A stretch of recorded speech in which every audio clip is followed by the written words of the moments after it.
Hi friends, అమ్మ వంటిల్లు మన ఆరోగ్యం మన చేతుల్లో ఛానల్కి స్వాగతం అండి. ఈవేళ నేను పన్నీర్ పరాటా చక్కగా అంటే మనం స్టఫ్ చేసింది బయటికి రాకుండా అలాగే మెత్తగా రావాలంటే కనుక చిన్న చిన్న టిప్స్ పాటించి చేసుకుంటే కనుక చాలా బాగా వస్తాయండి.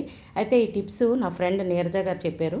ఆమె చేసింది లాస్ట్ టైం నేను వాళ్ళ ఇంటికి వెళ్ళినప్పుడు ఆ పద్ధతిలో చేస్తే కనుక మనకు అస్సలు స్టఫింగ్ బయటికి రాకుండా ఉంటుందండి. చాలా మంచి టిప్ ఏంటంటే మనం చపాతీ పిండి మెత్తగా కలుపుకోవాలి. ఆ మెత్తగా కలుపుకున్నది మనం ఒబ్బట్లు ఎలా అయితే పూర్ణం పెట్టి స్టఫ్ చేస్తామో అలాగే ఏదైనా సరే లైక్ ఆలు పరాటా అయినా పన్నీర్ పరాటా అయినా ఏవైనా సరే ఆ విధంగా స్టఫ్ చేసుకుంటే కనుక మనం ఒత్తేటప్పుడు బయటికి రాకుండా ఉంటాయండి.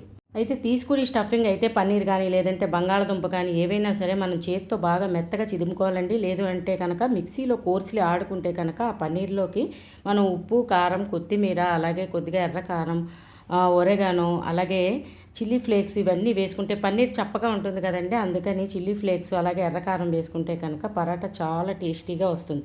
దానికి చూడండి, ఆ పన్నీర్ అంతటిని మొత్తం అందులో మనం వేసుకున్న ఇంగ్రీడియంట్స్ అన్నీ మిక్స్ అయ్యేలాగా మనం కలుపుకున్న తర్వాత అలాగే మనకి ఏ సైజు కావాలంటే ఆ సైజు ఉండలు చేసి ఉంచుకోవాలండి.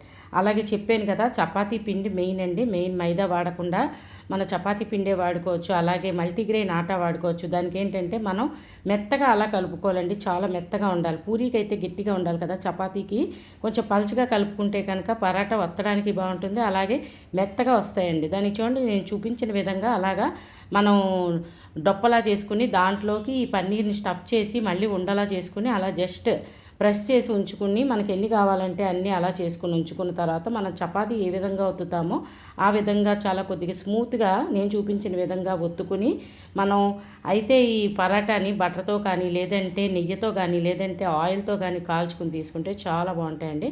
చూడండి, అలాగా మనకి రెండు పక్కల తిప్పుకుంటూ కాల్చుకుంటే కనుక మంచి పరాటాలు తయారవుతాయి.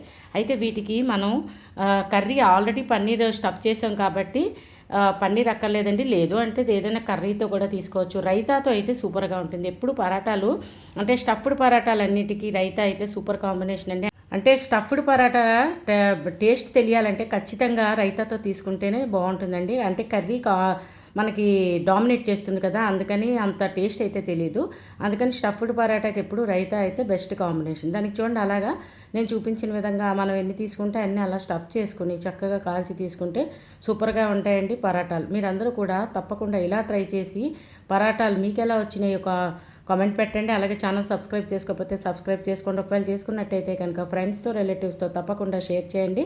అలాగే కొత్తగా చూస్తున్న వాళ్ళు నా ఛానల్ పేరు అమ్మ వంటిల్లు మన ఆరోగ్యం మన చేతుల్లో ఛానల్ని తప్పకుండా సబ్స్క్రైబ్ చేసుకోండి. మరి నా ఆరోగ్యకరమైన వంటలు కానీ లేదంటే భక్తి వీడియోస్ కానీ లేదంటే టిప్స్ కానీ లేదంటే ట్రావెల్ వీడియోస్ కానీ ఇవన్నీ చెప్పడానికి బాగుంటాయి కదండి. అంటే వీడియోస్ నేను చేసిన మీకు చేరాలంటే నా ఛానల్ సబ్స్క్రైబ్ చేసుకోవాలి కదా friends. Please subscribe to my channel.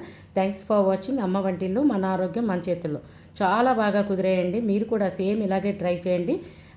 Thank you Neeraja, చాలా బాగా మంచి టిప్ చెప్పారు. అంటే నేను ఇన్నాళ్ళు ఒత్తి స్టఫ్ చేసేదానండి. ఈసారి నుంచి నేను ఏంటంటే మనం బొబ్బట్లు ఎలా అయితే స్టఫ్ చేస్తామో అలా చేస్తే కనుక ఏదైనా సరే స్టఫ్ చేసిన పరాటాలు చాలా బాగా కుదురుతున్నాయండి. మంచి టిప్ అండి. తప్పకుండా మీరు కూడా ఇలా పాటించి చేసుకోండి, చాలా బాగా వస్తాయి. అలాగే చూడగానే ఒక లైక్ చేయండి, షేర్ చేయండి. Please subscribe to my channel. Thank you.